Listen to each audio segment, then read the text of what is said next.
Take one. Happy and glorious is my ancestry. My family since the dawn of time has led the victory. From Argent Court. Good evening, ladies and gentlemen, and welcome to Dick Barton Special Interview, brought to you by the Hong Kong Pledge. Please take this opportunity to switch off all mobile phones and any beeping or illuminating devices. There will be a 15-minute interval at the end of Act 1. Thank you and enjoy the show. This is the BBC broadcasting from London. It's 6:45 and time for the next exciting installment of Dick Barton, Special Agent. Yesterday we left our hero at the mercy of arch-villain Baron Scarheart. What infernal end has a lot in mind for our hero? Can he escape to once again protect the free world from the forces of darkness? So, Dick Barton, at last the moment I have been waiting for. I suppose you expect me to talk? No, I expect you to die. Soon your meddling will be over, and London will be mine. Say your prayers, Mr. Secret Agent, and prepare to die! You won't get away with this, Scarheart! And who's going to stop me? Your dim-witted sidekicks Jock and Snowy. It's because of their stupidity that you're in my power. With you out of the way, they're just a pair of blithering idiots. Nothing can save me now. So why don't you relax and save with me the prospect of your violent, painful death? What are you going to do? Can you hear a dripping sound? What is it? Your last moments, ebbing away. A tiny hole in the water tank above us releases the relentless trickle of water into an aluminium bucket. When it becomes exactly 2/3 full, the weight of the water will tip over a small tabby cat, who will suddenly notice a three-legged hamster called Neville, confined within a spinning drum, and endeavor to reach it. The startled rodent will begin to run, causing the drum to rotate. In exactly 2.3 minutes, Neville will reach optimum speed, causing the outside of the drum to spark against a strategically positioned flint, igniting the flame that lights a fuse, connects to a small explosive device which, upon detonation, will release the winch from which he was suspended, and he will be lowered inexorably into the mechanism beneath us. What's the cat's name? Dwight. Thank you. I like to get the whole picture. Quite so. The mechanism is where the real fun begins. What infernal device have you conjured from the depths of hell? Allow me to demonstrate. 3 tons of razor-sharp rotating steel blades. Enough to produce dice thick for a Barton bolognese within 5 delicious deadly seconds. What kind of a monster are you? Is there no mercy in your heart? I have no heart. I was brought up by wolves on the Bavarian mountainside.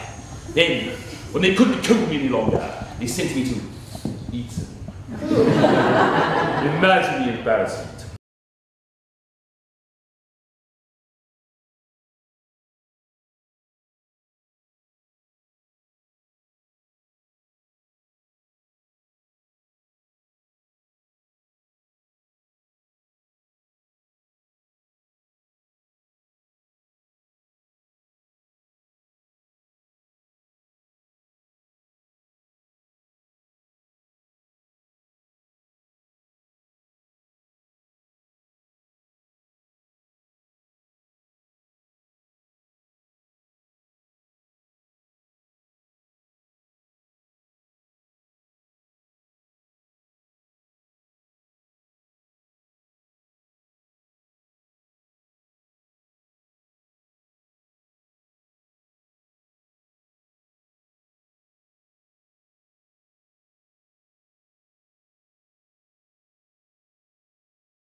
At the door. The girls are ugly. The audience is ugly. Even the orchestra The Viper's Nest is proud to be the home of evil, and I am thrilled to see so many frightening faces from international crime here tonight. Without further ado, let's give a big Viper's Nest welcome to the woman who has defeated the British Secret Service more or less single-handed. And you should see what she does with the other hand. She is the spy in the flies, Miss Martha Hartburn!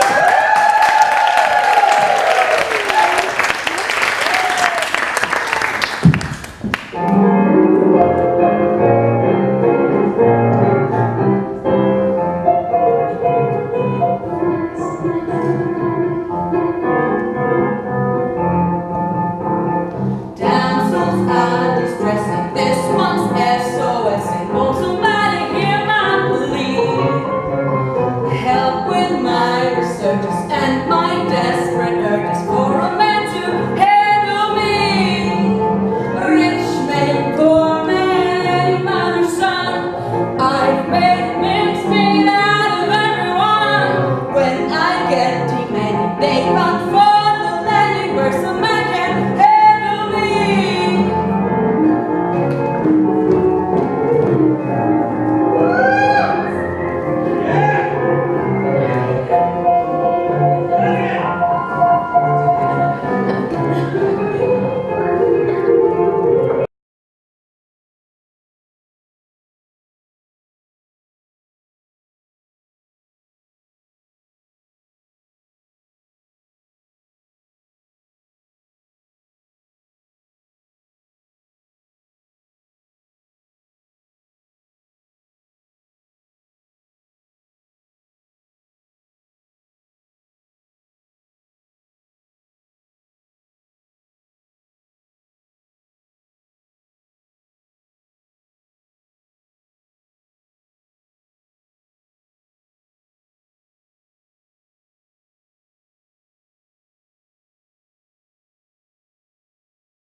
Climb up the chain, detach himself, and then drop the chain down into the mechanism, blunting and snapping the blades. A simple technique he first used in The Mystery of the Maharaja's Bunyan. If my memory serves me correctly. Just a moment. You know rather too much about Barton for my liking. There's something wrong here. Achoo! Oh, bless you! Goodness me, I do hope you haven't caught a nasty... I thought so. There's not an ounce of evil in your body. Ghouls, grab this imposter. Imposter indeed! It is I, Dick Barton! And your cronies have already been rounded up by the police, ably led by my colourful Cockney assistant, Snowy White. All that remains is for you to give yourself up, Baron. Don't worry, boss. I got them covered. Ha! My second loyal assistant, Jock Anderson. They breed 'em tough in bonny Scotland, but they'll sleep safer in Abergavenny tonight, knowing you're behind bars, Baron. How about Gavannies and wheels, sir? Same sort of thing, though. Come along, Barton. I'll be back. You and your colourful working-class sidekicks haven't seen the last of me.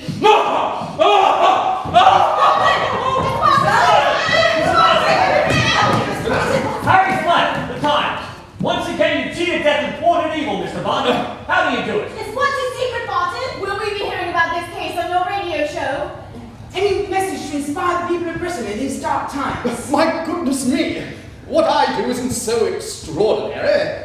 I'm only doing what Bartons have always done down the centuries. When I was a little boy, my father said, our families always stood and faced the foes that we most dread.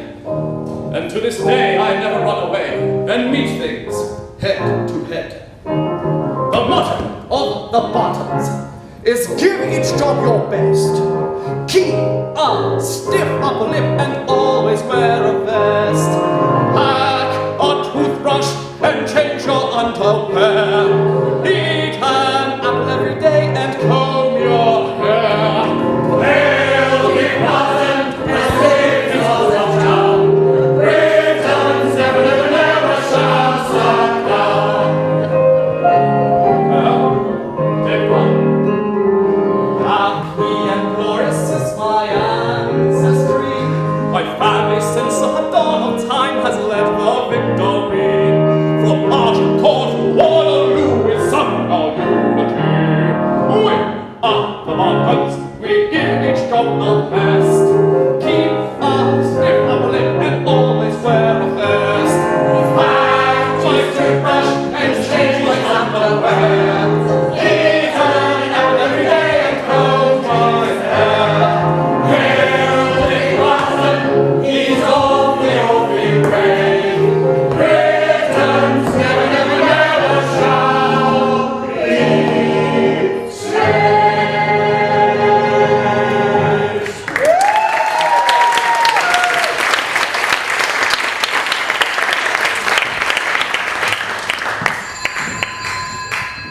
Will you excuse me? Barton here. Colonel Gardner here, British Intelligence. What can I do for you, Colonel? I have a mission for you, a matter of tip-top priority. We're losing too many of our agents to the ruthless spy, Martha Hartburn. We want you to travel to Berlin incognito and put an end to her hanky-panky. I'm at the Viper's Nest. Martha was here half an hour ago. She's one of Efield's most valuable weapons. They're probably whisking her back to Berlin even as we speak. You must go after her, but for heaven's sake, don't let anyone know you're on the case. I get the picture. Anything else? Secret agents Roger and Wilco send their regards. Roger and Wilco? Aeronaut. Thank you. Snowy's on his way, sir. Ah, good. But the trouble getting Scarhard to the police station. A pack of wolves escaped from London Zoo. They tried to come out to rescue them. Extraordinary. But never mind about that. Colonel Gardner is sending me to Berlin on a top secret mission. I want you and Snowy to cover for me. No one must know I've left the country. No one must know I even left the house. I want you to tell anyone who asks that I'm in bed with a nasty cold. Do you understand? A nasty cold. I think I've got that, TB. Excellent. Well, the security of the nation is safe in your hands. And so, our hero sets out on the most perilous transmission of his career deep into the heart of enemy territory.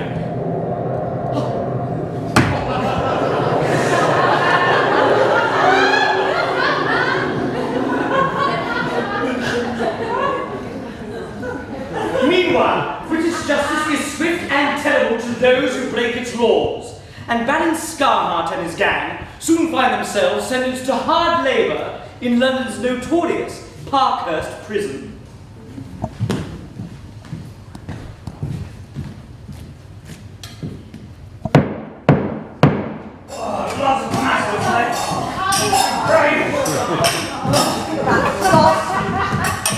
That it should come to this. Behold, Europe's most fiendish criminal minds. Dick Barton looked at English. He just realised who he's dealing with, lads. We're the worst. We used to be, but now look at us. And all we ever get to eat is raw.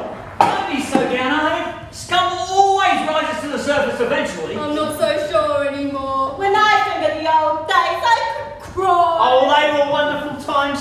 We were disgusting. Now, thanks to that smug bleeder Dick Barton, we're all washed up. We might get on the radio, though. Oh, shut up! When are we going to escape, Baron? What are we going to do? Why is it always me who has to think of the escape plan? Because you're the wickedest man in the universe. You're mean and nasty to us if we don't do what you say. And what does it all add up to? What's my reward for years of terrorizing the less criminally gifted?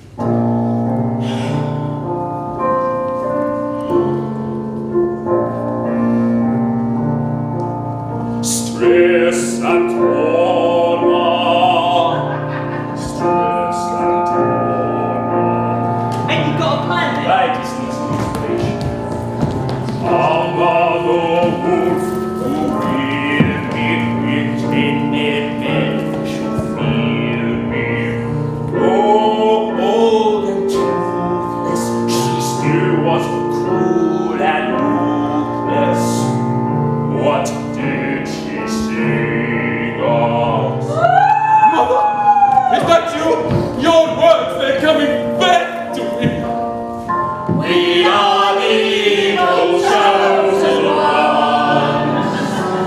Although it seems the virtuous have won, there is always sun before the thunder. The final battle's yet to come.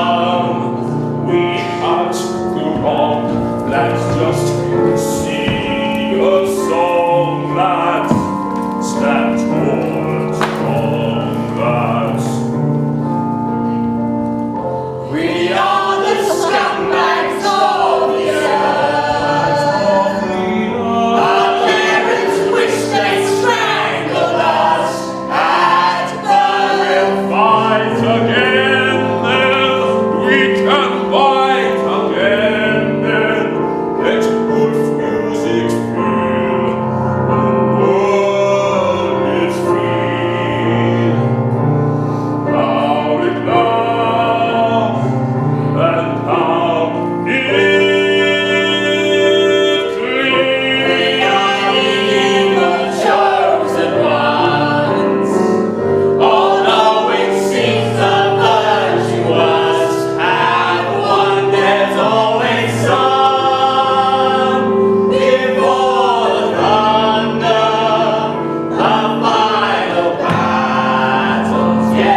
heads. Looks like foreign muck to me.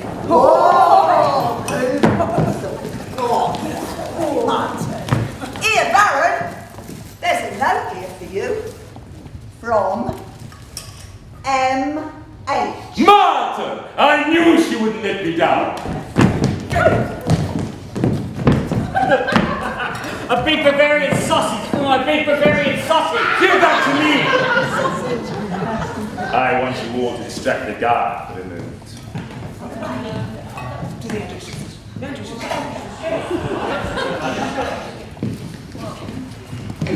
Oi, mate. Who's got the best legs out of the, Andrews section? Oh, that's a tricky one, I know, Miss Dave. Well, I've got some photos here. Dear Big Bad, there is no time to waste. I want you to Escape from that nasty prison at once. I have stumbled upon a master plan that will make us the richest crooks in history and conquer the world. I will get details to you at the Survivor's Nest. Meanwhile, use this sausage to aid your release. To aid our release. It's a bomb, you idiot! Hey, Baron. Me and the lads have had a bit of a conflab about the Andrews sisters question, and we reckon it would have to be the burn. My friend, in the interest of peace and harmony between our two nations, might I invite you to share a little of this Bavarian delicacy? Oh, it's been a long time since there's been any delicacies around here. What is it? It is finest Bavarian sausage. Oh, thank you very much. I've got a nice bit of mustard out the back. It'll go lovely with that. Oh, you won't be needing any mustard, my friend. It's spicy on the old taste buds, is it? Just a little. Oh, lovely. And so, the most desperate criminals in Europe engineer their escape. Meanwhile, in Berlin, the evil temptress Martha Hartburn has discovered that the new fly in her web is none other than Dick Barton, special agent. Who? Barton, Dick Barton, special agent. I've got my own radio program. It's on at tea time, you know. Oh, how wonderful. Now, I must have you autograph something personal. If you make another move, I'll shoot. I often have that effect on men. Don't think I'm going to fall for any of your femme fatale nonsense. I won't be distracted from ensuring the safety of my country, its people, and our beloved royal family. Most admirable, Mr. Barton, but you are a long way from home. Why don't you relax a little? I only need think of the little Princess Elizabeth, and my resolve stiffens. You Englishmen are so strange, so proper, so reserved. Tell me, Mr. Barton, have you ever been with a woman before? Been where? Anywhere. Actually, my nanny used to take me to Kensington Gardens. What's that got to do with anything? Mr. Barton, how much I could teach you. Or can I call you Herr Dick? Special Agent Barton will be quite sufficient, thank you. And I learned everything I need to know at British public school. Yes, of course you did, Mr. Barton. Please forgive me. It's that nasty gun. It makes me so nervous. Probably because you're a girl. Yes, I am. How perceptive of you, Mr. Barton. Beneath this haunted, ragged exterior beats the heart of a frightened little girl. See, I'm trembling. You're so big and strong. You don't need a gun to overpower me, Mr. Barton. I think I'm going to faint. Oh, there. There'll be no need for that. I'll put this away as long as you promise not to try any funny business. Oh, how could my frail little body ever hope to overpower an athlete like you? You're probably right. Very well, but I'm going to have to cuff you. There's a pair of handcuffs here somewhere. Would you like to borrow mine? That won't be necessary, thank you. So masterful. Oh, but please I don't see what harm it can do. Allow me. Oh, I prefer to smoke my own. They have medicinal properties. Goodness me, what a funny looking smoke. My hands are trembling, so would you light it for me? Yes, of course. Thank you. Oh, good heavens. What an unusual taste. Cyberbee's herbs. I guess he's hand-rolled for me in the Chinese quarter. Oh, I think it's gone out again. Would you be so kind?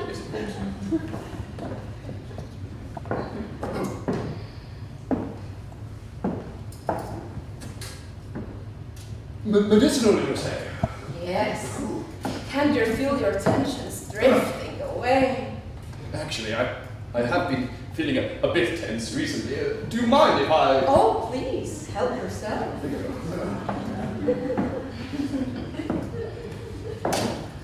Oh, crikey! You know, I think these little devils could be a valuable weapon in our war against the common cold. There. Can you feel your muscles relax? Oh, absolutely. This is spiffing. Goodness me, you have got a delicate touch. Take another puff, Mr. Barton. Just let your muscles relax. Relax. Relax. Oh, dear! What is it? I think the bannock stuff has stopped working. I'm experiencing a certain isolated rigidity. That naughty side effect. Ooh. That can sometimes happen. Now, why don't we take your handcuffs into my little playroom, and I'll see what I can do to make everything all right. Did you say playroom? I'm a British secret agent abroad on a mission. I've got no time for games. I'm sure I can send you to a little travel scrabble. One game. Right.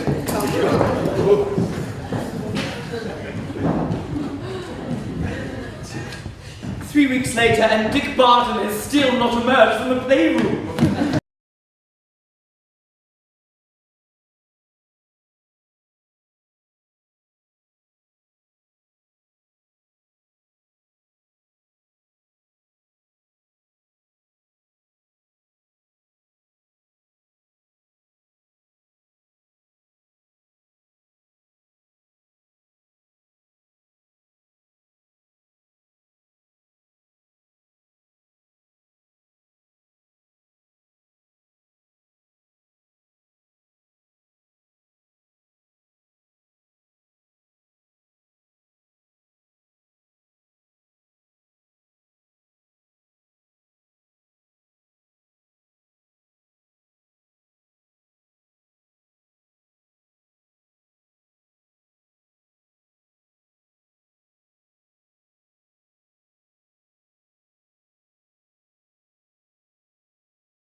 And shrunk. That country stone and steal ourselves a massive hoard. Soon we will try a run, and the plan has begun. Tomorrow we will count all its supplies and try a tease. We'll be causing quite a stir down in Belgravia when I serve refreshment that will bring them to their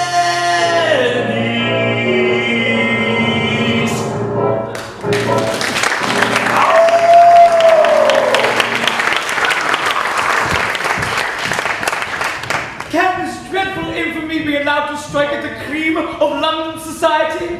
Are the nation's top people to remain unprotected? At Dick Barton's HQ, an angry mob of plucky working class folk gather outside, demanding the intervention of their hero. Their simple, uneducated belief in the special agent, no doubt warming the cockles of their humble Cockney hearts. What have they saying about Mr. Barton now, Chuck? Well, Snowy, they say the governor's a poncy, good-for-nothing banker. Banker? I think that was the word. I wish they'd go home. It's getting late and they're frightening his homely housekeeper and Mrs. Horner. Ain't they got no respect for his things? He's a bleeding hero. He's proved himself dozens of times. They want to remember that. Snowy, how long have you been Dick Barton's assistant now? Oh, love a duck. I reckon it's 9-5 years, no mistake. I don't remember him ever disappearing in this. I'm afeard something awful bad has happened to him. He'll be in touch soon. Do you think so? We've got to keep believing that any minute now we'll get a tickle on the old dog and bone. We can't give up hope. What will you tell that lot outside? What are we going to tell them anyway? Or we could... No. Hell! We could tell him his temperature's gone down a bit. Great. We told them that last Wednesday. I'm getting desperate. How long can we keep up this story that he's in bed with flu? What you told him was that horrible Russian sort. Russian, Mongolian, Brothers Latvian. I'm running out of flu types. Presbyterian? We're not supposed to have to think of things. That's for knobs like Colonel and DB. I answered an advert for a strong-armed working class type with an amusing regional accent. It never said anything about thinking up plans. Well, we've got to tell him something before they start breaking the windows. They're your clan. Can you not think of something that'll impress them? I'll try. If that don't work, I'll just fuck a few of them. Come on, DB, get in touch. Where can you be? We need you. Your country needs you. Come in, Mrs. Horlock. Is there any news? Your housekeeper said I might disturb you. Oh, absolutely, miss. Would you take a seat? Thank you. My name is Daphne Fritters. I must say, Mr. Barton, you don't look anything like your picture in the Radio Times. No, lassie. I'm not Dick Barton. Mr. Barton's in the bedroom. But it's only 7 o'clock. He's been in bed all day with the Presbyterian type. Oh my goodness! Would it be possible to intrude? I'm afraid not. He's getting it good and proper. The bedroom door's been locked for 3 weeks. But this is an emergency. I'm afraid I can't disturb him. Strict instructions.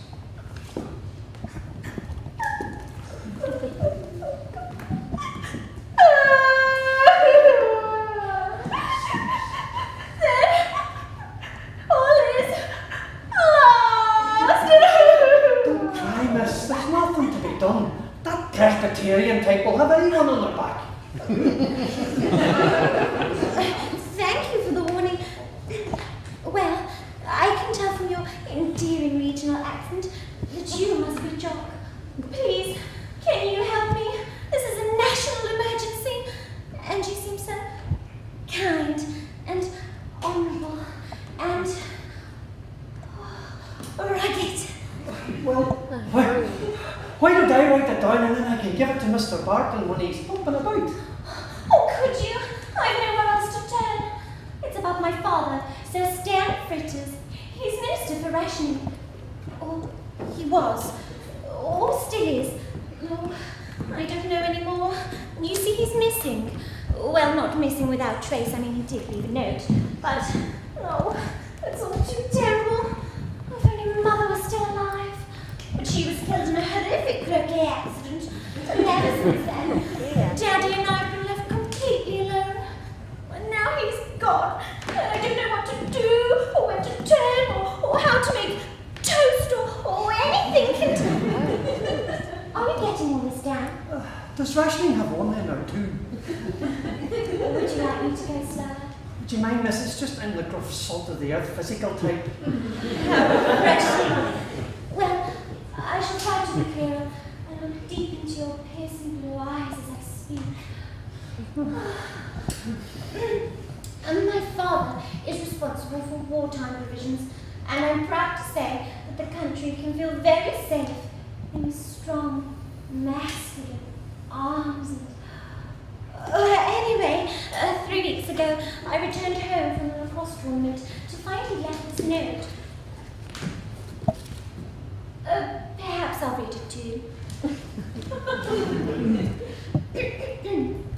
Dear Duffers, Daddy is to go into hiding. I'm in great danger. Will contact you when the coast is clear. Do not let any strangers into the house, especially not for tea. What can it mean? A hot refreshing beverage with perhaps a couple of sandwiches and a slice of shortbread. No, not the tea, the grave danger bit. I haven't heard from Daddy in nearly a month, and I'm beside myself with worry. I just sit at home all day, staring at the telephone, waiting for his call. Oh, in fact, I should be getting back there now. What if he's run like me with you? Oh, goodness, please, you will ask Mr. Barton to investigate, won't you? I'm sure with your help, Mr. Job, my father will be safely home in no time. I know I can rely on you. Tell me, do hoary-handed men of 12 really have hoary hands? I'll try to keep the nails nice. Oh, Mr. Barton, you've emerged. Please, can you help me? I'm such a huge fan of your radio serial, and I'm in such a frightful scrape.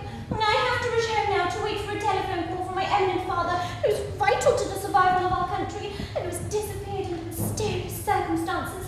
Mr. Jock will fill you in on all the details. Oh, heavens, poor Daddy. Wait, where can we reach you? 222 Berkeley Square.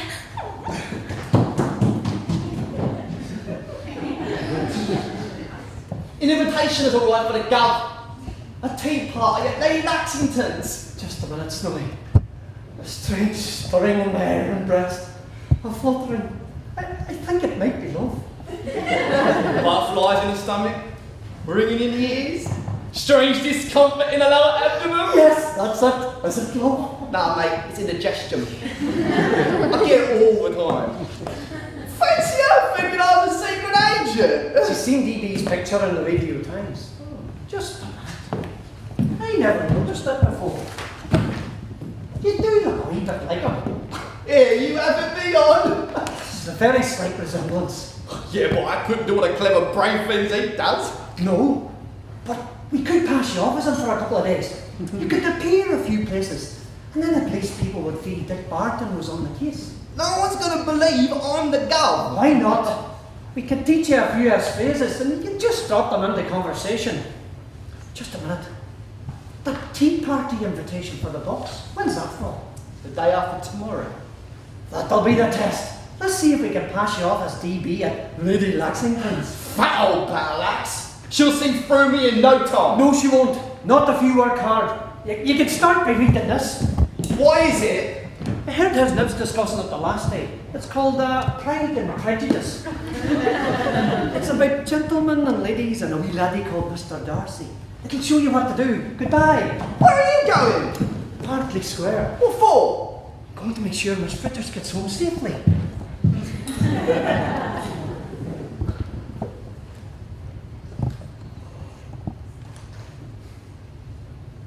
It is a truth, universally acknowledged, that a single man in possession of a fortune must be in want of a wife.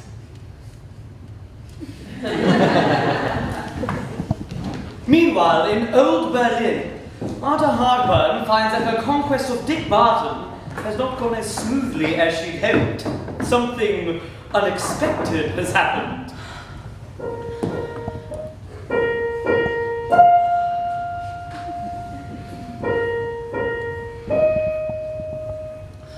What's this obsession that suddenly hit?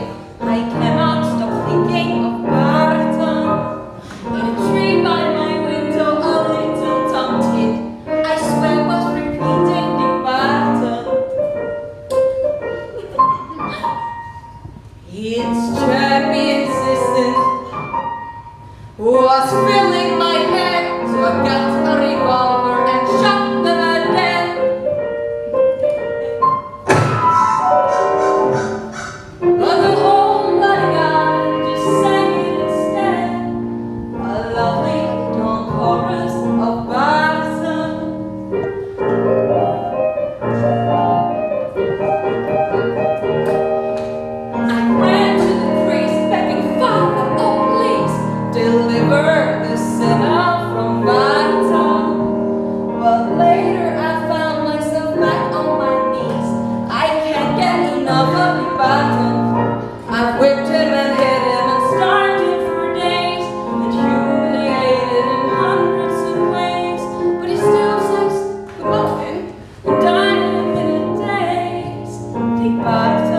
Dick Barton. Say it loud and the band is playing.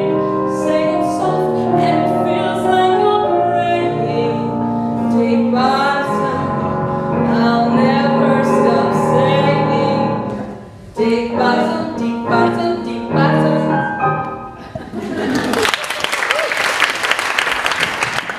Meanwhile, in Belgravia, Lady Lassington is making final preparations for her tea party.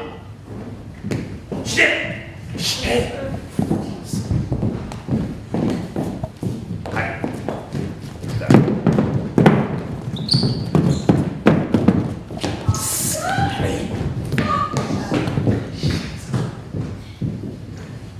Parkinson? Parkinson? You're not Parkinson, who are you? Where's my butler? There was an unfortunate accident, milady. Parkinson was attacked by wolves in the lower pantry. I shall be your butler for this afternoon. Well, I hope you're up to the job. It's a very important tea party. The special agent, Dick Barton, is joining us to regale the ladies with tales of his daredevil exploits. How absolutely perfect. I called in the guests' be, your ladyship, so that I might attend to any special requirements they may have. Oh, my dear friend, Lady Porchester. Assets of about 2 million. Houses in Kensington, Surrey, and the Highlands. Owner of the Porchester Diamond and 2 large coal wagons. Lady Hammersmith's coming. 1.5 million, 3 believers, 1 Turner.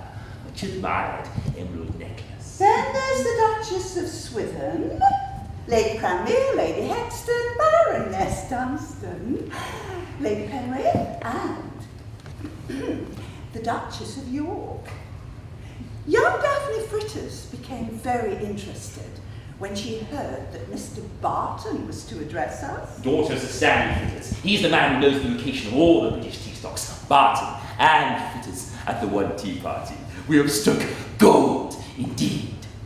What are you mumbling about, man? I must select a very special tea for such an illustrious gathering. I think I know just the blend. We drink Earl Grey in this house. I hope you're not from the modern, vulgar school of buttering. Ah, that will be Mr. Barton now. Send him straight up. Very good, milady. And ask the other guests to wait in the blue room. Yes, milady. Well, hurry up, man. We don't want to keep dear Mr. Barton waiting. Fear not, Mum. It is a truth, universally acknowledged, that it is I. Dick Barton, milady. I took the liberty of forcing my company unbidden upon you. Forgive my callousness, I beg of you, dear Elizabeth. In vain have I struggled. It will not do. My feelings will not be repressed. You must allow me to tell you how ardently I admire and love you. Might I call you Elizabeth? Great heavens. Nobody's called me Elizabeth since my late husband. Excuse me, madam. Oh, show the old biddies in the blue room until I've finished with Mr. Barton. Very good, madam. I shall serve them tea. Goodness, Mr. Barton, your stridency has quite taken me by surprise. We have a sweet room here, and a charming prospect over the gravel walk. You will not think of quitting it in a hurry. No, I'm glad you like it. Of course, I spend much of the year in the country. Well, whatever I do is done in a hurry, and therefore, if I should resolve to quit the countryside, I should probably be off in 5 minutes. Fag? Now, it is a truth universally acknowledged that a single man in possession of a snout must be in want of an ashtray. Thank you for intruding, Lady Lexington, but I need to speak to Mr. Barton on a matter of some emergency. Ill-mannered girl, bursting in here without an introduction. Oh, but I have to speak to Mr. Barton. It is so rare to find him without his, Presbyterian friend. Oh, I feel so intruding. It does not necessarily follow that a deep, intricate character is more or less estimable than one such as yours. Oh, Mr. Barton, please, you must help Tea is served. I thought I told you to serve tea in the blue room. Tea is indeed being served there, Your Ladyship. My colleagues are ensuring that your other guests are being catered for. But I thought, Your Ladyship, Mr. Barton, and Miss Fritters might appreciate some refreshment. I think you'll find this particular tea most diverting. I thought I told you we drink Earl Grey in this house and nothing else. I'm sure Your Ladyship will be impressed. This is really rather special. I'm able to enjoy the quality. You'll have yourself bored with what's in store. Everything stops for tea. My goodness, I've gone giddy. I'm spinning extraordinarily. I feel like I could fly as fast and dry. Everything stops for tea. Universally acknowledged. What am I on about? Here I am another cuppa, spoon's pretty pucker. Let's not hang about.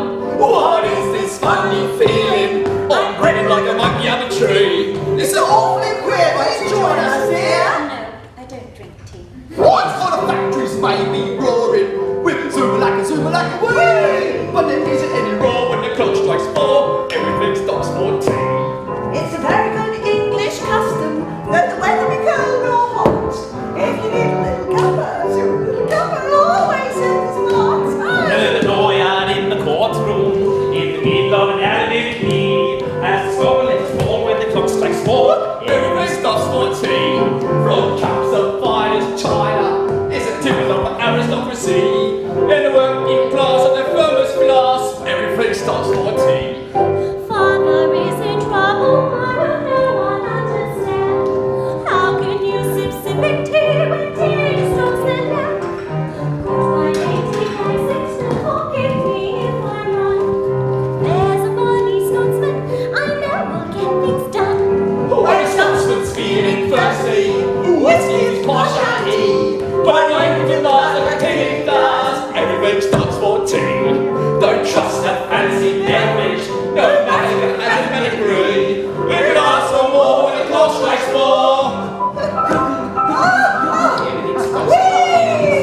Everything stops for tea.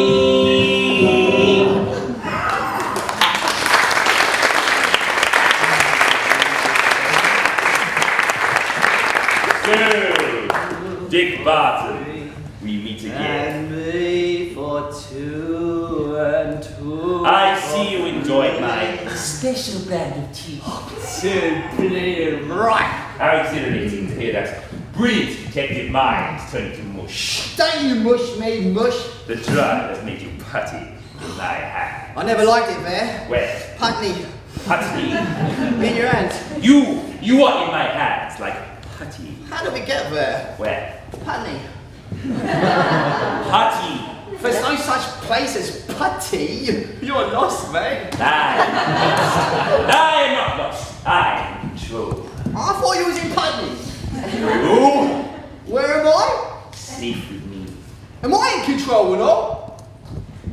Oh no, I am in control. You're in control. Oh yeah. And I'm in Putney. Forget Putney! Nobody is in Putney. My Auntie Viley's in Putney. Shut up before I kill you. Oh, you don't want to do that. No, I don't. I want to interrogate you. Tease out everything you know about the British Secret Service while your brain is putrid. Here, don't you call me stupid. I said putrid. Oh, that's all right then. Not very much. Why are you talking with a loutish demeanor? I'll talk to anyone. Listen very carefully. Do the British have a secret weapon? I don't know. The governor don't tell me nothing. The governor. Is that the code? No, just a bit of a sniffle. You sound a bit drunk that way. Do you have a code? No, I'm very well, thank you. This is extraordinary. The tea is turned into a moron. It works better than I could possibly imagine. Boys, get in here. Behold the world. That was Dick Barton. Watch out! Schlank has proved a powerful drug indeed. We've ransacked the old house and mind all the old years. We're getting away with a fortune. Excellent. Where are they now? Down the kitchen, they've got very peckish all of a sudden. The side effects are very strange. Barton's turned cockney. I tell you what, I'm staying off the old Rosy Lee for a while. From now on, it's champagne for us. My feast. Did I not tell you we would rise triumphantly from the ashes? You've done us proud, boss. And tomorrow, we make all equal proud.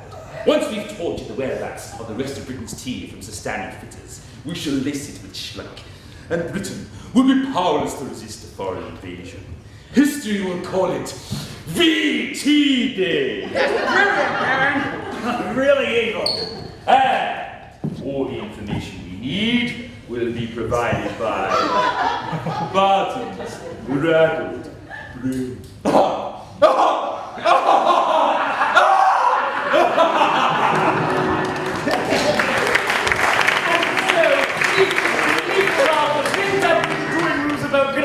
As the villains count their plunder. Is the whole of London's high society to be a grab bag for infamy? Will Baron Scarhart's dastardly plot succeed? Where is Stan Flitters? Will Jock fall for Daphne? Will the real Dick Barton escape the clutches of Martha Hartburn and get home in time to save the free world? Tune in after the interval for the next exciting installment of Dick Barton, Special Agent.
Take a chance, cash in advance.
Charlene. My heart is not in my performance tonight. I long to return to my beloved. This world seems so tawdry to me. How empty, the painted smile seems when my mind is full of Dick. Do you think somewhere there's a Dick for me? If only all the men in the world were like him. When we make love, there is a lion in my bed. And when we rest, there is a lamb in my arms. But when we kiss, there is an electrical eel in my tent. Oh, he cannot talk. He's too stoned. A love god. He has become a love god who does exactly what he's told and does not answer back. Every girl's dream. Should I tell the girls you'll join us for schnapps later? No, Crystal. I have a date in the arms of the man I love. Big Barton, calling Mother Martha. Big Barton, calling Mother Martha. What is that noise? Noise? What noise? That is probably some mice. Big Barton, calling Mother Martha. There it is again. Can you hear it?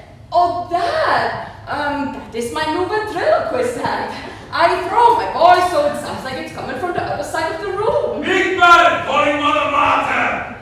It is so convincing. It sounds like it is coming from that brassiere. Oh, how do you do it? Oh, just practice, really. You know, you start with a shoe, perhaps, maybe a hat. In no time at all, you are talking to your bra. Now, Charlene, will you please forgive me? I'm rather busy. Marta, may I just say how much I admire you? Why don't you listen, you useless old schlapper? Okay, I'm going. I thought we were friends. Mother Martha to Big Barton. I heard what you called me, you bull-headed oaf. Listen carefully, my little sprig of deadly nightshade. Your plan has worked a treat. In the past 3 days, we have cleaned out Knightsbridge, Belgravia, and Kensington.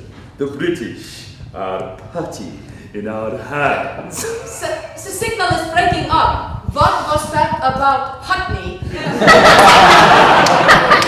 Soon, Ethan will rule the world. Have you found the secret locations for the rest of Britain's tea? Not yet. The minister has gone into hiding, but I have sent our most ruthless thugs to track him down. Any trouble from the police? Without their leader, they are headless chickens. And that is my other piece of news. Oh, cataract of my eye. I have captured Dick Barton. What do you mean? Dick Barton is in my power, laid low by the power of Schnack. But Barton is here with me in Berlin. That cannot be. He is here at my side. Impossible. I have made him my personal love slave. Even now, he attends to my every whim.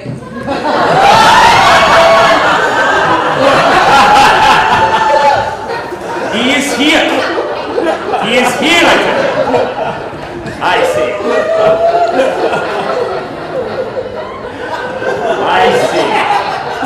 Would you mind saying a few words to my friend?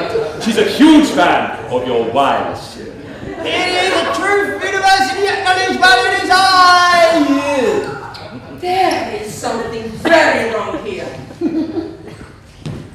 Speak to me, Dick. Guten Tag!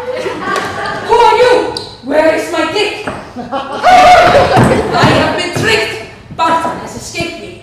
Keep him with you. I leave for London immediately. I must be reunited with him before dawn.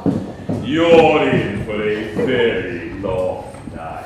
Lovely, jubbly.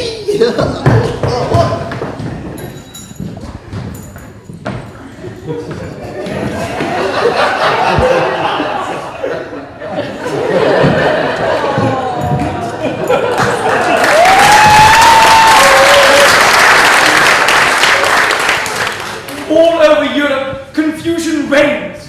Where is the real Dick Barton?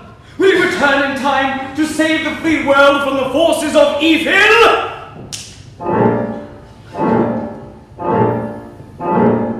This looks bleak, no hero is at hand. Darkness reigns, and evil stalks the land. Coast to coast, the nation holds its breath. Has Dick Barton met a grisly death? Fear not, I run my way. All be feared, nothing left concealed. I'll win another fight, and everything will be alright. Millions gather on the radio. In suspense, they listen to my show.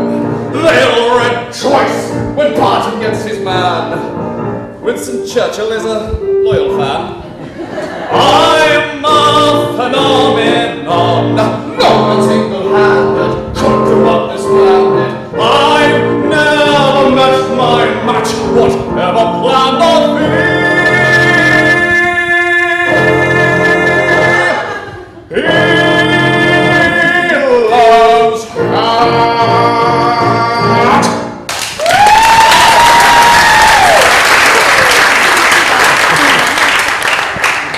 At Dick Barton's HQ, Colonel Gardiner of British Intelligence assesses the situation with typical Allied pluck and initiative. Oh my God, what are we going to do? What do you mean you've lost two? Well, Snowy was disguised as Mr. Barton to cover up for the boss while he was away. But he got kidnapped at Lady Laxington's tea party. Meanwhile, there's been no news of the real Dick Barton. This is terrible. If we don't find Barton soon, there'll be an Eiffel flag hanging from every British lamppost before Christmas. Well, desperate times call for desperate measures. I placed an advertisement in today's Times offering a £1,000 reward for his safe return. Do you think that'll do the trick? It has to. The man's a national treasure. Without his tea time radio show, morale has slumped to an all-time level. Getting him back will be the sort of thing that will give the nation hope again. Never underestimate the power of British pluck. And the cash reward? Quite so. Oh, I'm so sorry, I didn't realise you had company. Daphne's staying here for a couple of days, Colonel. I had reason to believe she was in grave danger. Daphne Fritters, this is Colonel Gardner. We've met. I have already asked for the Colonel's help in tracking down my father.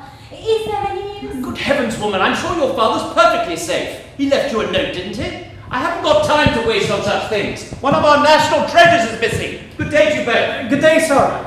That rude man! I shall be having words with Papa about him. What did he mean, one of our national treasures? He means Mr. Barton.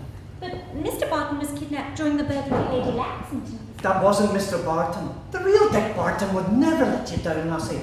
That was his colourful working-class cockney psychic, Snowy White. Disguised as our boss. We got the idea when you mistook him for the governor during your first visit. Then Mr. Barton is still in bed with the, Earth the Ten. No, that was another deception. You see, he was never confined to the bedroom. We had to tell everybody that because he was away on a secret mission. Now, with the governor and Snowy gone, nothing stands between us and the forces of evil. How can you say that when the free world has a guardian of such nobility, strength, and down-to-earth homespun intelligence? And who might that be, lassie? Why, you, John. Och no, I'm not that dashing hero type. Well, you've been my hero from that first night. What night? Well, don't tell me you didn't feel the enchantment too.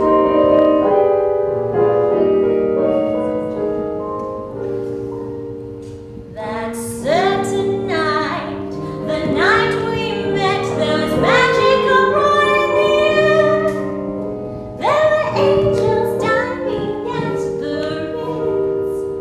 And the nightingale sang in Berkeley Square. I may be right, and I may be wrong, but I'm perfectly willing to swear that when you turned and smiled at me, A nightingale sang in Berkeley Square. the moonlight lingered over London town at our little rendezvous. How could a rough and ready lad like me be talking to me? Alas,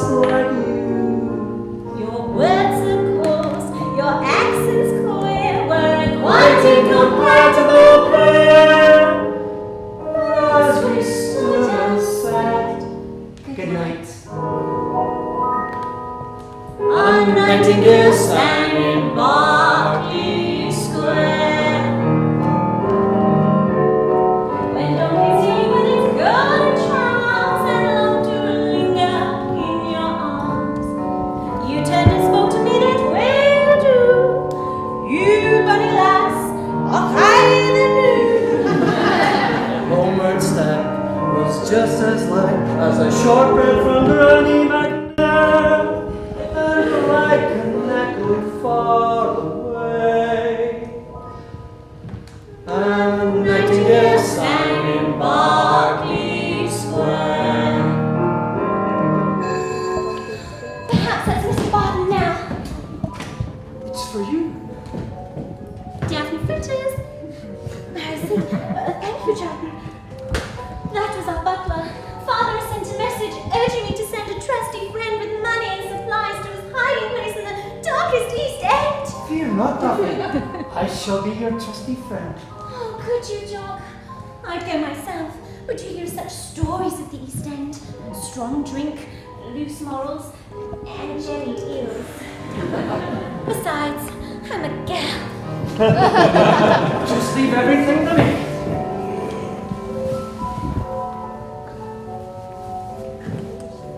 How there, look? My hero, every inch Dick Barton. No, lassie. From now on, it'll be Rick Tartan. That certain night, the night we met, there was magic abroad in the air. There were angels dining as the prince, And the nightingale sang in Berkeley Square. I knew 'cause I was there that night in Berkeley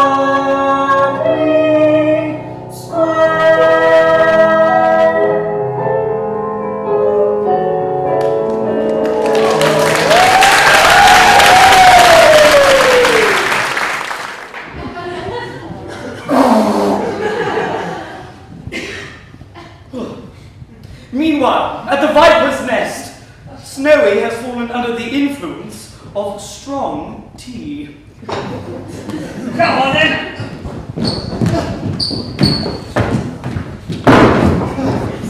Thank you, Jackson.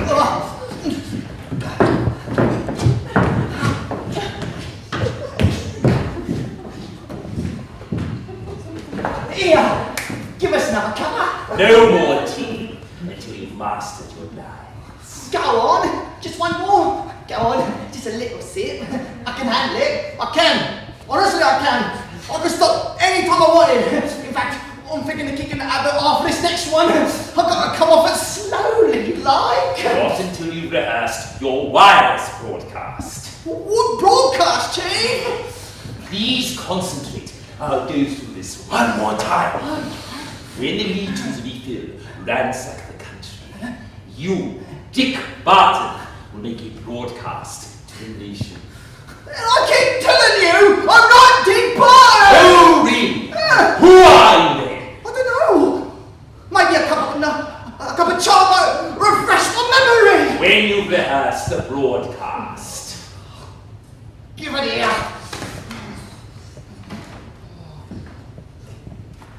I can't say this. It ain't natural. You can tell it's been written by a foreigner. Very well. In your own words. Watch our meetings! It's your old mug and Dickie Barton here. Hey, Midland. Here. I'll tell you what though, if you should notice foreign Johnnies in jackboots marching through your backyard, take no notice. They're only having a laugh. You gotta laugh, ain't ya? That's what I always say. Oh, when you're smiling, when you're smiling. Anyway, toodle pip trickles and have another cuppa on your old governor, Mrs. Barton's boy, Ricky. Good God. I always knew British intelligence was a contradiction in terms. Oxymoron. That's quite enough of you.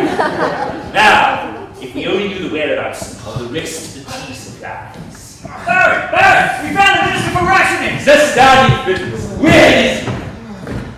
His butler, Charlton, is a recent convert to Ichthyo. And he says Fritters is holed up at Fishfinger Wharf in Robbie. But he's a tough one. Charlton don't reckon he'll crack. You underestimate me. I perfected my innate wolf cruelty on the smaller borders of Italy. He'll snap as easily as Ridlington Smythe Minor on the 3rd day of Michaelmas term. The secret is to threaten the teddy bear. There's more, Baron. We found his daughter is hiding out at Dick Barnes HQ. Almost as good. Have her brought here to the Viper's Nest. I'm off to Fishfinger Wharf. What shall we do with him? Lock him in that old shack down by the railway track. Matty, you've got a kind face. Spare us a cup of tea. Where is he? Where is my darling? Oh, this evening, Miss Harper. All right, Trickle, you're in a bit of a adventure. My angel, we are reunited. What? Love and duck! It's not him! What? This is not the Barton! How can you tell? Barton is a master lover.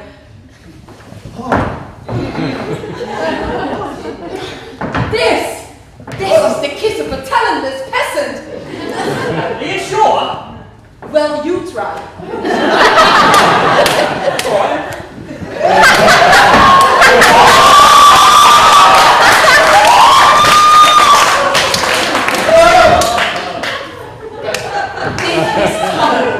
Did his tongue pulsate inside you with the intensity of a lightning flash over a Bavarian lake at midnight? Nah. I see what you mean. This is an imposter! I must find my beloved. I must find the real Dick. I can't tell everyone I wasn't him! You better start saying your prayers, whoever you are. What are you going to do with me? That'll be for the Baron to decide. Meanwhile, you'll cool your heels down by the railway with no tea. No, you've got to give me tea. Yeah. You've got to give me tea. I need it. I need my rosy tea. I don't think so, my unlucky friend. It's train spotting time for you. Meanwhile, it's nearly midnight with not a sign of Barton. Britain's hopes rest with a new hero. Barton, Special Agent. Things are not going well for the Scotch sleuth as he wanders lost through the desolate maze of London's docklands. Oh, the smell of fish down here is something terrible. Got to find Fishfinger Wharf. My wee lassie's depending on me. Do we have rain? Haddock Wharf. Cold Wharf. Fishfinger? Ah! Sir Stanley! Are you there, sir? Your daughter Daphne sent me. I have some money, some clean underwear, and this week's Eagle comic. You're too late, my love. Sir Baron and his friends have already made a house call. Sir Stanley Fritzes is safely in the clutches of evil, and soon you will be safely back in my arms where you belong. Did you think you could escape from your martyr? My darling, what we had was so special. I would track you down to the ends of the earth for just one more of your sizzling kisses. Come to me, my angel, kiss me!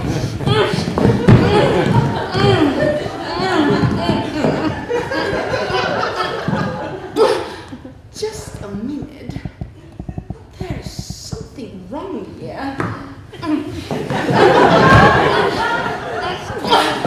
You're nothing, Barton! Another imposter!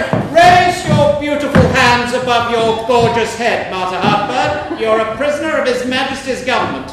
Colonel Gardner, is it not? You were not so big and fierce with me on your last visit to Berlin. I was a callow and impressionable young secret agent, Daniel. You took advantage of me. Yes, and so often. British intelligence paid dearly for the information you bullied from me. We've been wanting to put you out of action for a very long time. But the Minister has been kidnapped, sir. Heaven only knows what foul torture he's been subjected to. I could give you a little Silence! That's enough from you. I would have got here sooner, but my office is under siege. A foreign invasion? Very far from it. An invasion of Dick Barton's. What? Well, ever since the advertisement appeared in today's Times offering a reward for his safe return, there's been a queue of archetypal Englishmen all the way down Whitehall, all claiming to be Dick Barton. What makes it so difficult is everyone knows so much about him from his radio shows. It's impossible to tell the imposters from questioning them. Oh, but I could tell you. You? What do you know about that? I consumed every inch of him for every hour for over 3 weeks. His kisses like nothing on earth. I would know it anywhere. But great heavens, woman, there must be 500 men queuing outside my office. You can't make love to every one of them. Watch me!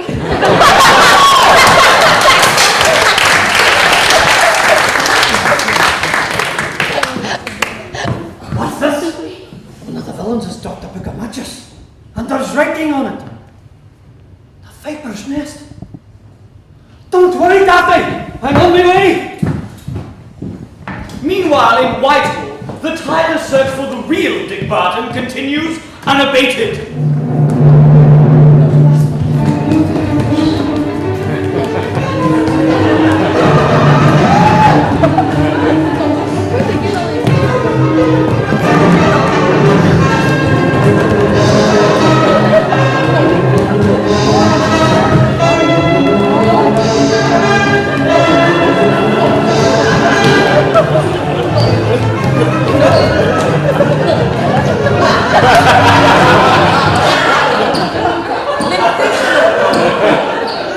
That's nothing. How many dicks have I kissed now? That was number 563. I must say, for a foreigner, you've got extraordinary standard. Your unique talents have captured the attention of the entire Whitehall staff. Carry on like this and you'll have an invitation to the War Office Christmas party. It is not for your crummy approbation that I conduct my tireless search. It is my heart which yearns for the man I love. Jolly good show. Give me off you a sandwich. No, we must carry on, you understand. But your beautiful lips must need refreshment. I am made of sterner stuff. Have you not heard of my tireless work entertaining the troops? I just have to give. I quite understand. Berlin's exactly the same. Now, I'm a little nervous about our rejected candidate number 278. He was an old Etonian. He also had a wooden leg, a lisp, a metal plate in his head, plus one arm was longer than the other. But in an emergency under dim lighting conditions? No one can take the place of the genuine Dick Barton. I suppose not. Well, I think we've got time for one more before lunch. Let's have him in. Thank you, Pixie.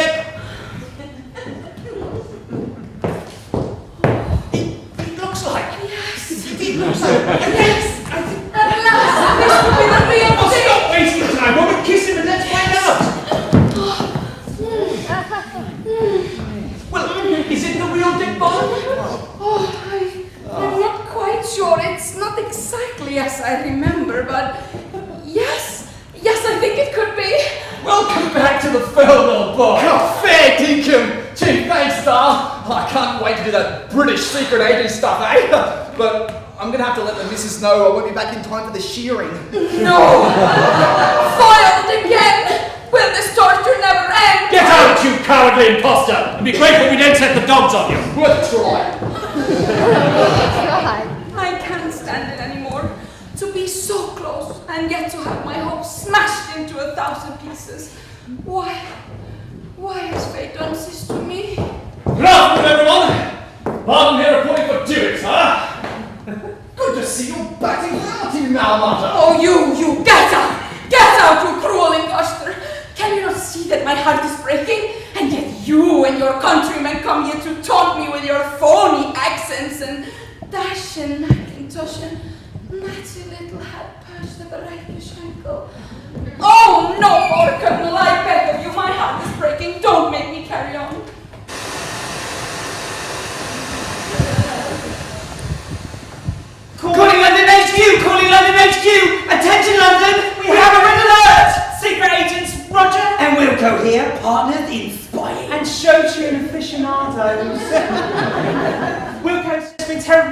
haven't you, darling? All in the Call of Duty, Rog. Late last night, Wilco penetrated a terrorist ring. Are you understand, darling? It turns out the blighters have placed a bomb in Whitehall HQ.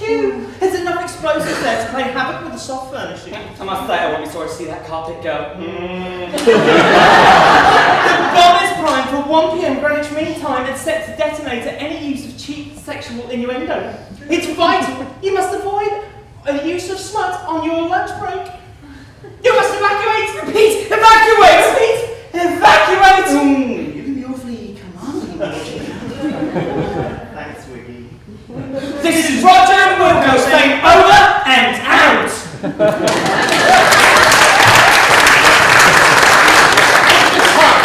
Take courage.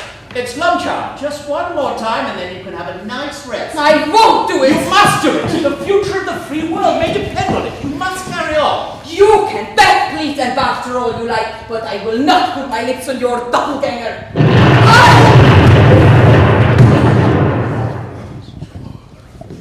Don't worry! I'm a trained lifesaver!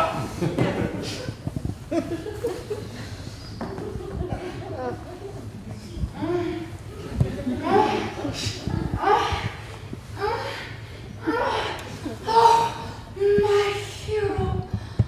Pardon me, Mum. I must go. Duty calls. The survival of the free world is in my hands.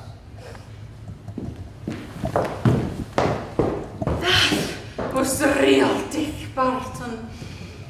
And indeed it was, with Marta's heart burning with rekindled desire for Dick, and Colonel Gardner gathering reinforcements to help the returned hero.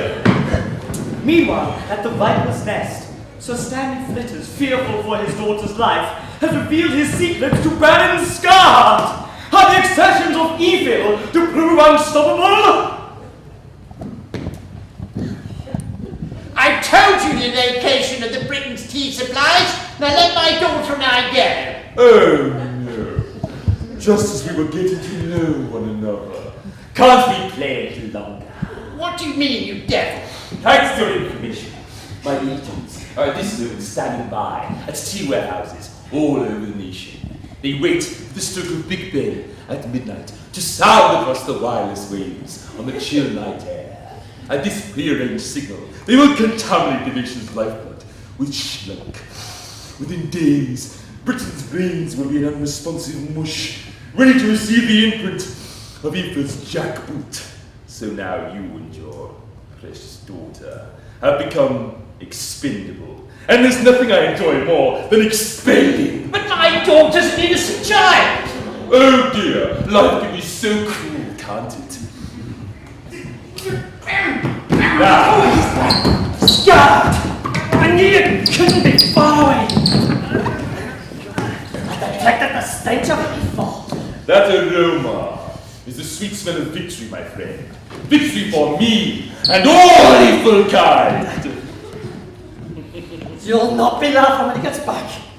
Ah, Dick Barton. But does he? Will he get back? Where is the noble and upright guardian of all that's good, wholesome, and squeaky clean? The free world waits in vain for Barton.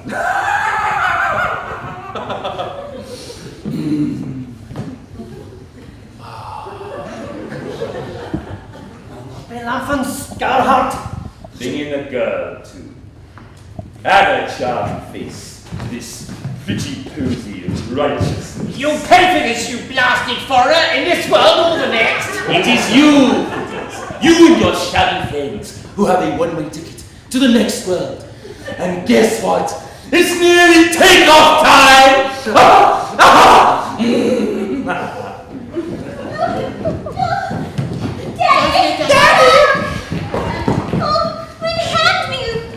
Steady, Daphne. Don't let these Johnny foreigners know that we're afraid of them. Their strange, unnatural accents have no hold on our hearts. I beg your pardon. Don't worry, Jock. Daddy doesn't mean you. Is everybody listening? Spit your worst. We shall soothe the venom of your viperous tongue with strains of rousing anthems from our glorious past. Come, Daphne, land of hope and glory, if you will.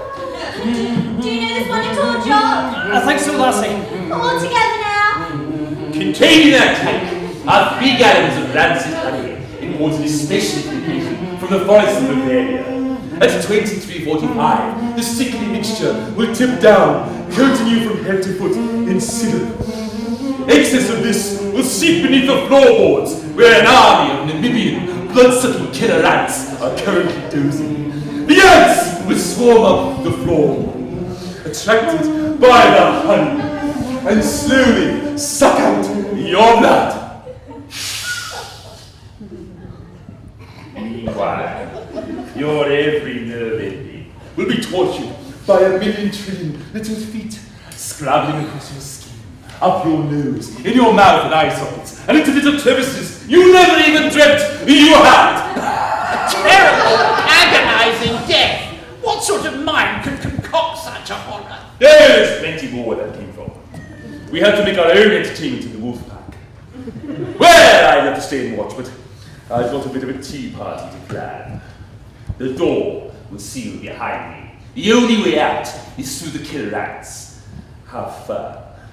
Sleep tight and make sure the bugs don't bite. Whatever shall we do? It would seem we're doomed. Don't despair, Mercy. Dick Barton will save us. But where is he? He'd want us to be strong. He'd want us to remember the motto of the Bartons. The motto of the Bartons? That sounds like just the ticket. How does it get? The motto of the Bartons is give each job your best. Keep a stiff upper lip and always wear a vest. Pack a toothbrush and change your underwear. Eat an apple every day and comb your hair. What's that? It sounds like it's coming from the cellar. Hail Dick Barton, he's off your big brave. Britons never, never, never shall be saved. DB, I knew you wouldn't let us down.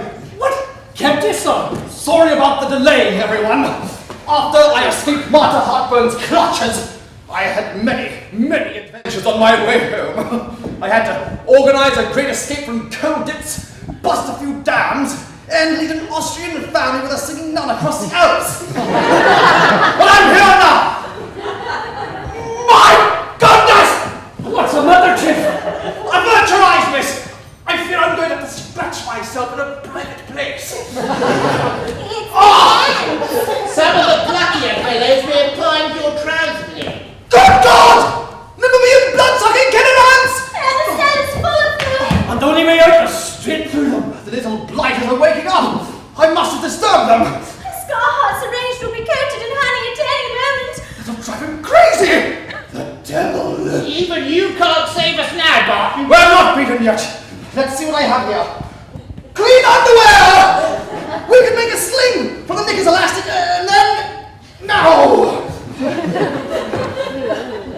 Toothbrush! We could brush them away with frantic little sweeping motions. Oh no! Box of drawing pins. Oh, they are no use. Wait a minute. It might just work.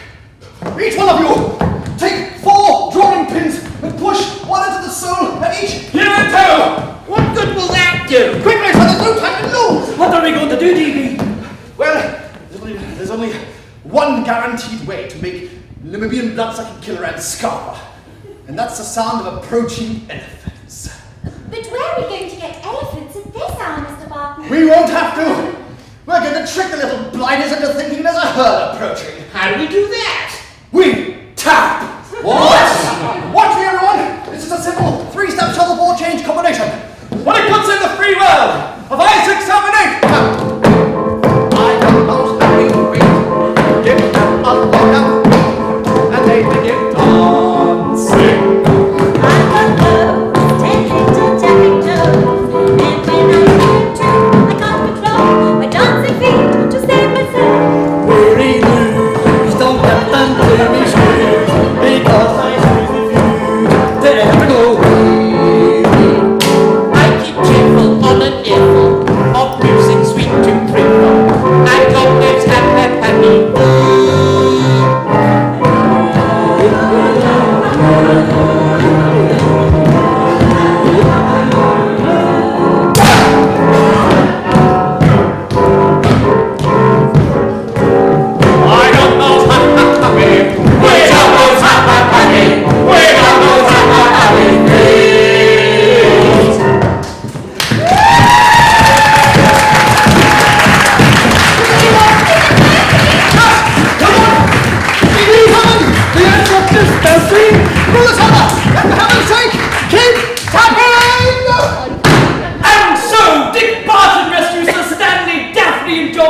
the battle's vile trap. As swiftly as a speeding bullet, Dick Barton makes his way to Big Ben, with midnight fast approaching. An army of wolves guards the entrance. Proof, if proof were needed, that Baron Scarheart is standing, gloating high above London's streets, ready to savor his moment of triumph from Big Ben itself!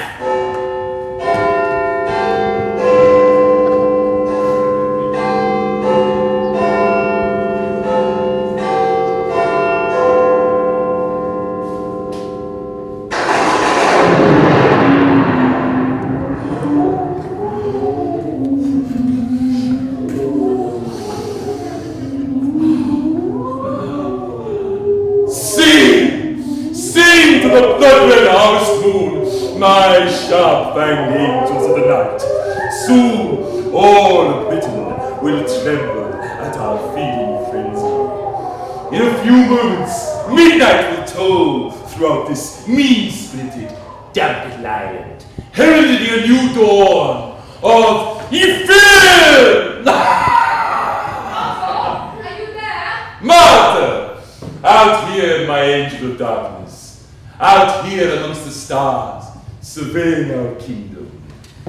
Is it not a beautiful sight? I have no time to wallow in your victory. I am on a mission of the heart. Of the heart, my dearest? Is there not an emptiness in your soul? An emptiness where love should be? Now you come to mention it. No. What kind of man can have captured your heart? A god amongst men. Once I feared him as every creature of darkness fears him, but now I yearn for his lips. Who? Who can you mean? My heart belongs to Dick Barton. Dick Barton! You bring shame upon the name of Ifil! Oh, but if I could only reach him, I know I could persuade him to hang up the Trilby truce and don to Macintosh of the Merciless. I doubt if any woman alive has such power. Oh, but I must try. I know he will come here tonight. Keep watch for me here, and I shall look out over the Thames from the other side. Please yourself. 2 minutes left. 2 minutes to the greatest moment of my gloriously despicable life. Hands up, Skyrock! You're under arrest! Barton! No, it's me, Snowwood. And I'll have no more of your drugs.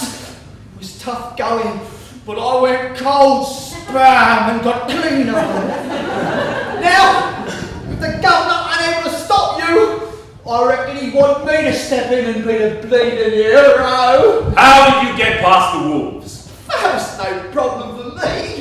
My old man used to work in the wolf house in London too. I grew up with them. I know their ways. Gotta respect them. A wolf ain't my big brother. What utter nonsense! Oh yeah! My dad took me and my brother on a wolf catching trip to Bavaria. Only, my brother wandered off.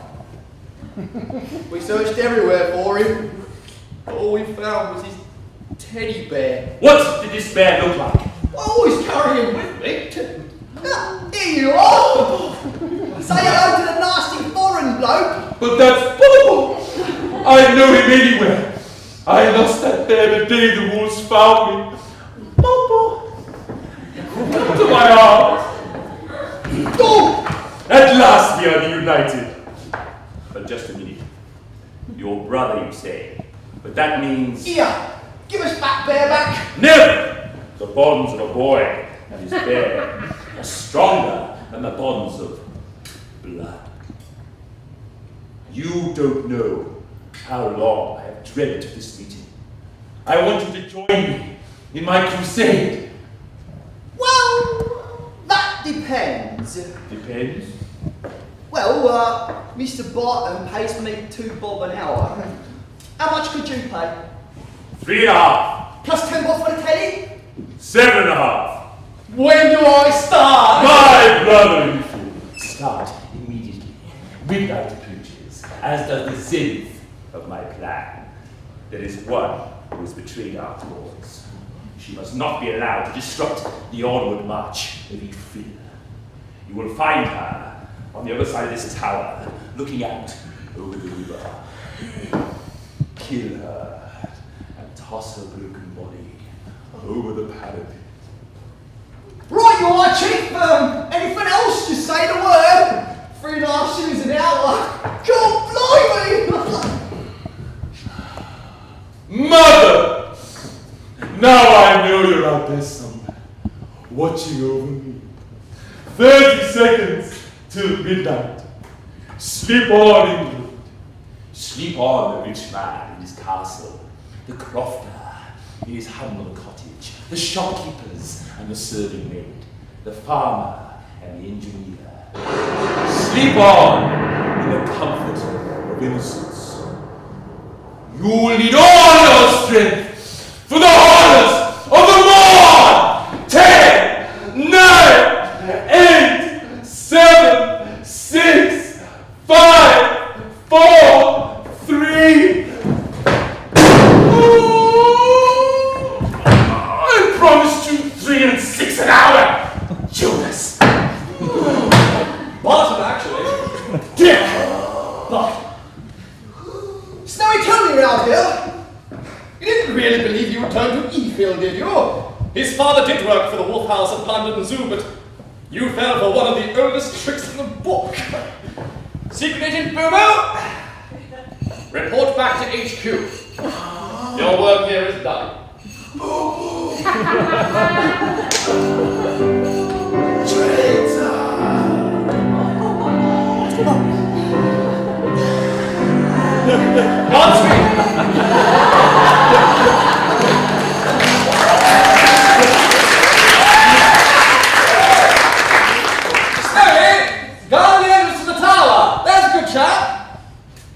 Sorry I had to shoot you, old boy, but I had to find some way of jamming the clock and stopping it from striking midnight. With my dying breath, I curse you, Barton!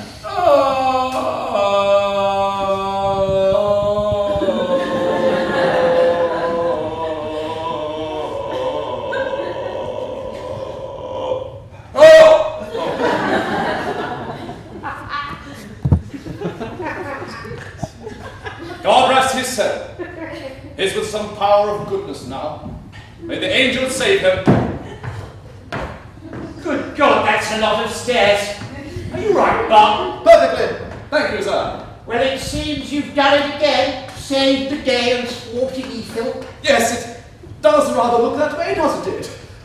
How did you get into the tower? Snowy helped us through the walls. He's quite something with those animals, isn't he? That's the working class in him, I expect. Marvellous affinity with animals they have. He's teaching Daphne how to get them to sit up and shake paws. DB! Are you alright? I got here as quick as I could. I'm sure you did, Jock, old boy. The twinkling lights of London look beautiful beneath us. A treasure that every man, woman and child of this blessed nation of ours can enjoy. Spread out like a cascade of precious jewels set adrift a dark velvet sea. Pray God that foreign hands never reach out and grab our balls. I feel sure that the world's evil forces will be defeated soon, if you and your trusty comrades have anything to do with it. Sir Stanley, may I have permission to marry your daughter? Don't be so silly, you're far too common. Yes. Sorry, I forgot. Get some of that, Davy Barton. It's a flask of uncontaminated tea. I thought we could all do with a pick-me-up. Yes, right here, sir, and then it's back to HQ for us. Oh, not so fast, my love. I have searched for you all over London. Too many times you have slipped from my arms, but no longer. To each side of you is a 300-foot drop. Before you is a W.H. Smith & Wesson 56 Colt pistol, the deluxe model with self-cleaning barrel and optional holster trim. A deadly weapon of destruction, guaranteed to be mercilessly accurate in my beautiful hands and devastating on impact. Nothing can save you now, except the love of a cruel and wicked woman, a woman who longs for your lips, a woman who would rather kill than lose you to another. Pledge your heart to me, my love, renounce goodness, convert to evil, or you and your friends will never see the dawn. Oh no, DB, what are you going to do? Yes, Barton, I'll give my eye teeth to see how you're going to get us out of this one. Well, There's only one sure way to find out. What's that? Tune in to the next exciting installment of Dick Barton's